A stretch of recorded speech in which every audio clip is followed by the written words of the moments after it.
2024 उनके लिए किसी सपने से कम नहीं था। आईपीएल 2025 उनके सामने हकीकत बनकर खड़ा था। लखनऊ सुपर जायंट्स को आईपीएल में एंट्री लिए भी सिर्फ 4 ही सीजन हुए थे और इस छोटे से वक्त में वो 2 बार प्लेऑफ्स तक पहुंच चुके थे। उन्हें जीत की खुशबू आ चुकी थी। उन्हें पता चल चुका था कि टॉप लेवल का कंपटीशन क्या होता है और सबसे बड़ी बात, उन्हें पूरा यकीन हो गया था कि वो इस टूर्नामेंट को जीत सकते हैं। लेकिन जानना और करके दिखाना, ये दोनों चीजें एक जैसी नहीं हुई। 2025 में एलएसजी ने अच्छी क्रिकेट खेली। कप्तानी ऋषभ पंत के हाथों में थी। निकोलस पूरन जैसा पावर हिटर था। मिचेल मार्श और एडम मार्करम जैसे ओवरसीज ओपनर्स थे। मयंक यादव जैसा युवा इंडियन फास्ट बॉलर था जो पावर प्ले में आग उगल सकता था। टीम के पास सारे पीसेज मौजूद थे, लेकिन सिर्फ पीसेज से चैंपियनशिप नहीं जीती जाती, चैंपियनशिप सिस्टम से जीती जाती है। और रही बात, एलएसजी को 2025 में समझ में आई कि वो कॉम्पिटिटिव तो हैं, लेकिन सच में खतरनाक बनने के लिए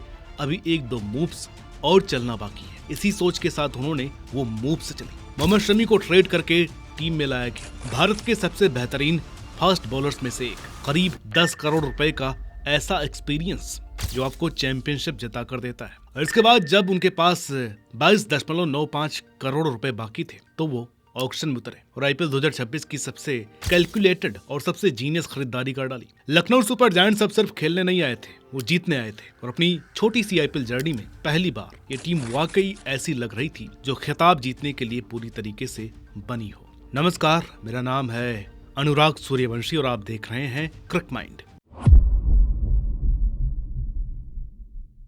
जब यह खबर बाहर आई कि लखनऊ ने सनराइजर्स हैदराबाद से मोहम्मद शमी को ट्रेड कर लिया है तो पूरी लीग में हलचल मच गई। शमी 35 साल के हैं। शमी चोटों से गुजर चुके हैं। कागजों पर देखें तो एक ऐसी फ्रेंचाइजी के लिए जिसे युवा जोश और एक्सप्लोजिव पेस चाहिए, ये फैसला थोड़ा अजीब लग रहा था। लेकिन उसके बाद शमी असल रंग में नजर आ रहे हैं। जिस बॉलर को नेशनल टीम में न लेने पर हंगामा हो रहा है, उसका एलएसजी में आना उनके लिए सबसे बड़ा गिफ्ट साबित हो सकता है। शमी एक विनर है। वो इंडिया की वर्ल्ड कप टीम का हिस्सा रहे। उन्होंने प्रेशर क्रिकेट को नजदीक से समझा है। उन्होंने सिर्फ रफ्तार के दम पर नहीं, बल्कि दिमाग से इंटरनेशनल क्रिकेट में 1 दशक से ज्यादा वक्त निकाला है। और टी20 क्रिकेट में जहां एक टाइट 19वां ओवर टूर्नामेंट जितवा भी सकता है और हरवा भी सकता है, वहां पर शमी का एक्सपीरियंस अनमोल हो सकता है। शमी कंसिस्टेंसी लाते हैं, वो बॉलिंग इंटेलिजेंस लाते हैं, वो प्रेशर में वो ठहराव लाते हैं जो कई बार युवा और ज्यादा आक्रामक बॉलर्स में नहीं दिखता। और सबसे जरूरी बात, वो आखिरी ओवर्स में टोटल डिफेंड करने की समझ लेकर आते हैं जो लखनऊ को चाहिए अगर उन्हें खिताब जीतना है। उसके बाद एलएसजी के पास पर्स में थे 22.95 करोड़ रुपए और 6 स्लॉट भरने थे। और लखनऊ ऑक्शन में एक ऐसी क्लैरिटी के साथ उतरी जो बहुत कम फ्रेंचाइजियों के पास थी। हेडलाइन मूव था जोश इंग्लिश को 8 करोड़ 60 लाख में लेना। पंजाब किंग्स द्वारा रिलीज किए गए ऑस्ट्रेलियन विकेट कीपर बैटर अचानक ऑक्शन के सबसे ज्यादा चर्चित साइनिंग्स में से एक बन गए। वजह साफ थी, इंग्लिश एक एक्सप्लोजिव बैटर है जो ओपनिंग कर सकते हैं, मिडिल ऑर्डर में खेल सकते हैं या फिर चेज को फिनिश कर सकते हैं। 8 करोड़ 60 लाख में एलएसजी को एक मल्टी डायमेंशनल प्लेयर मिला है। लेकिन असली genius move base price picks में दिखा। वानिंदु हसरंगा 2 करोड़ में बेस प्राइस पर। श्रीलंका के ऑलराउंडर जो दुनिया भर के कई टी20 लीग्स खेल चुके हैं। हसरंगा चमक दमक नहीं लाते, वो तजुर्बा लाते हैं स्पिन बॉलिंग में और लोअर ऑर्डर हिटिंग। और 2 करोड़ में ये डील कमाल की वैल्यू थी। एंड्रिक नॉर्की 2 करोड़ में बेस प्राइस पर। उनके पास एक्सप्रेस पेस है, बड़े मैच जिताने का रिकॉर्ड है। लखनऊ ने एक सेकंड नहीं सोचा और 2 करोड़ में उन्हें उठा लिया। मतलब एलीट पेस बॉलिंग एकदम सस्ते दाम में। फिर आए अनकैप्ड इंडियन दाम। मुकुल चौधरी 2 करोड़ 60 लाख। मुंबई के युवा विकेट कीपर बैटर अक्षत रघुवंशी 2 करोड़ 20 लाख और नमन तिवारी 1 करोड़। दोनों अनकैप्ड, दोनों में दम दिखता है। तो ये पूरी ऑक्शन स्ट्रेटजी बताती है कि एलएसजी ने स्टार्स के पीछे भागने के बजाय अपनी टीम की कमजोरियों को पहचाना और सर्जिकल तरीके से उन्हें ठीक किया। बैटिंग थी लेकिन एग्रेशन चाहिए था, इंग्लिश ने वो भर दिया। पेस थी लेकिन तजुर्बा चाहिए था, शमी ने वो दिया। वैरायटी की कमी थी, हसरंगा और नॉर्किया ने उन्हें पूरा किया। बैकअप ऑप्शन चाहिए थे, अनकैप्ड इंडियन से वो मिल गया। तो चलिए फिर बैटिंग यूनिट की बात कर लेते हैं। पिछले बार की तरह मिचेल और मार्करम ही ओपन करते देख सकते हैं। मिचेल मार्श ऑस्ट्रेलियन ऑलराउंडर जो पारी को संभाल भी सकते हैं और रफ्तार भी बढ़ा सकते हैं। Aiden Markram South African technique जो सिचुएशन के हिसाब से अग्रेसिव और डिफेंसिव दोनों तरह की क्रिकेट खेल सकते हैं। नंबर 3 पर निकोलस पूरन वेस्ट इंडीज का बैटर जिनका स्ट्राइक रेट 140 से ऊपर है, एक्सप्लोजिव भी और भरोसेमंद भी। उसके बाद नंबर आता है पंत का। पंत वर्ल्ड क्रिकेट के सबसे खतरनाक लेफ्ट हैंड बैटर्स में से एक है। उनका एग्रेशन बॉल 1 से किसी भी बॉलर पर अटैक करने की काबिलियत उन्हें बेहद डेंजरस बनाती है। इसके बाद आती है डेप्थ। अब्दुल समद, युवा इंडियन बैटर जिनके पास छक्के मारने का नेचुरल टैलेंट है। आयुष बडोनी जो पहले दिन से एलएसजी के साथ है। जोश इंग्लिश नया ओवरसीज एडिशन जो बैटिंग में और एग्रेशन जोड़ते हैं। इस पूरी बैटिंग का जीनियस पॉइंट ये है कि लखनऊ के पास एग्रेशन के कई ऑप्शंस हैं। अगर एक फेल होता है तो दूसरा आगे आ जाता है। बैटिंग किसी एक प्लेयर पर टिकी नहीं है, ये एक सिस्टम है। बात अगर बॉलिंग यूनिट की करें तो पिछले साल उनके पास 11 गेंदबाज थे, जिनमें से आधे तो पूरा टूर्नामेंट खेले ही नहीं। हालांकि इस बार वो सबसे ज्यादा बॉलर्स के मामले में दूसरे नंबर पर है। अब आपको बताना कि पहले नंबर पर कौन सी टीम है। एलएसजी के पास है Mohammed Shami, championship winner, smart operator, Mayank Yadav, युवा इंडियन पेसर जिनके पास रॉ पेस और जबरदस्त पोटेंशियल है, Avesh Khan, Indian fast bowler, pace और मूवमेंट के साथ, एनरिक नॉर्किया, साउथ अफ्रीका से express pace, Mohsin Khan, Indian left arm pacer, अलग अलग वेरिएशंस के साथ। और फिर आते हैं ऑलराउंडर्स और स्पिनर्स। मिचेल मार्श ऑलराउंडर के तौर पर, Wanindu Hasaranga spin allrounder, Shahbaz Ahmed left arm spin, Arjun Tendulkar left arm pace, Akash Singh pacer और बैकअप ऑप्शन जैसे नमन तिवारी, दिग्वेश राठी, प्रिंस यादव। इस बॉलिंग यूनिट में सब कुछ है। पेस है शमी, मयंक, आवेश, नॉर्किया, तेंदुलकर।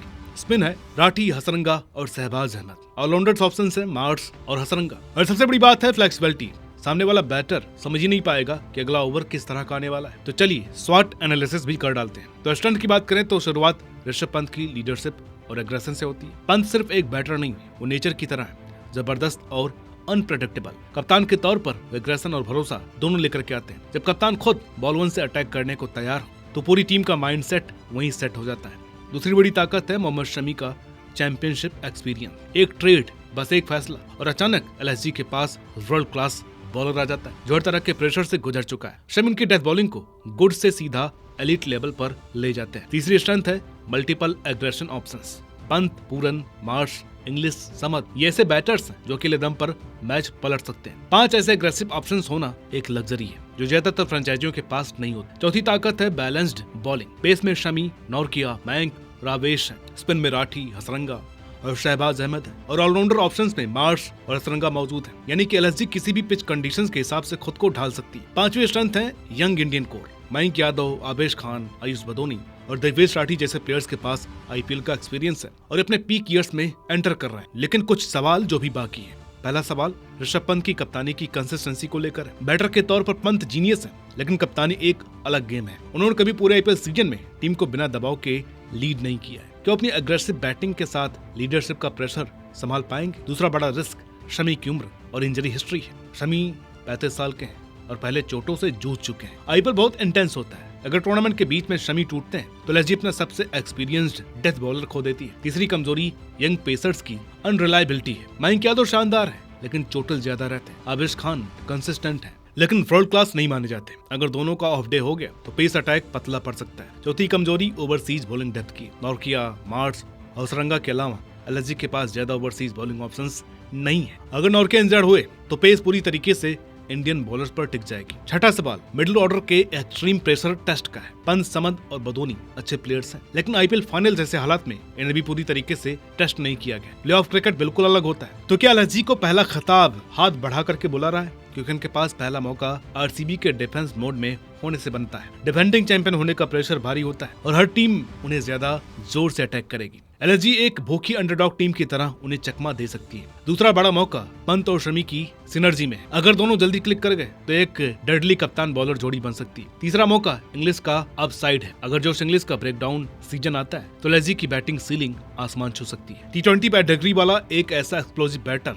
टीम को अनस्टॉपेबल बना सकता है। चौथा मौका यंग प्लेयर्स के पीक करने में है। मयंक यादव, आवेश खान, आयुष बडोनी और राठी ये सब अपने प्राइम में जा रहे हैं। अगर इनमें से एक दो का करियर डिफाइनिंग सीजन आ गया तो खिताब एलएसजी का हो सकता है। हाँ, ये सब तो पॉसिबल है, लेकिन दोस्तों रास्ता इतना आसान भी नहीं है। पहला खतरा खुद आरसीबी का प्रूव्ड सिस्टम है। पिछले सालों क्लियर ब्लूप्रिंट के साथ जीते थे, इस बार और ज्यादा शार्प होकर के आएंगे। दूसरा थ्रेट एमआई का रिडेम्पशन है। चौथे नंबर पर खत्म करने के बाद वो वापसी करना चाहेंगे और उनकी बॉलिंग बुमराह और बोल्ट के साथ अभी भी एलीट है। तीसरा खतरा पीबीकेएस की रनर अप भूख है। 2025 फाइनल तक पहुंचकर बहुत करीब से हारने वाली टीम इस बार और ज्यादा खतरनाक हो सकती है। चौथा थ्रेट सीएसके। पांचवा खतरा उम्र और फिटनेस का है। शमी की उम्र और पंत की कप्तानी का अनुभव दोनों ही प्रेशर में लायबिलिटी बन सकते हैं। छठा और आखिरी खतरा अनकैप्ड गैम्बल का है। मुकुल चौधरी, अक्षत रघुवंशी और नमन तिवारी ये हाई स्टेक्स बेट्स हैं। अगर ये नहीं चले तो एलएसजी की फ्लेक्सिबिलिटी काफी कम हो जाएगी। तो टीम आपके सामने है, स्वॉट एनालिसिस आपके सामने है। तो देर किस बात, अपनी प्लेइंग 11 बनाई और दिखाई अपनी फेवरेट टीम लखनऊ को ट्रॉफी जीतने तक का रास्ता। बाकी मिलते हैं आपसे अगली वीडियो में, तब तक के लिए नमस्कार।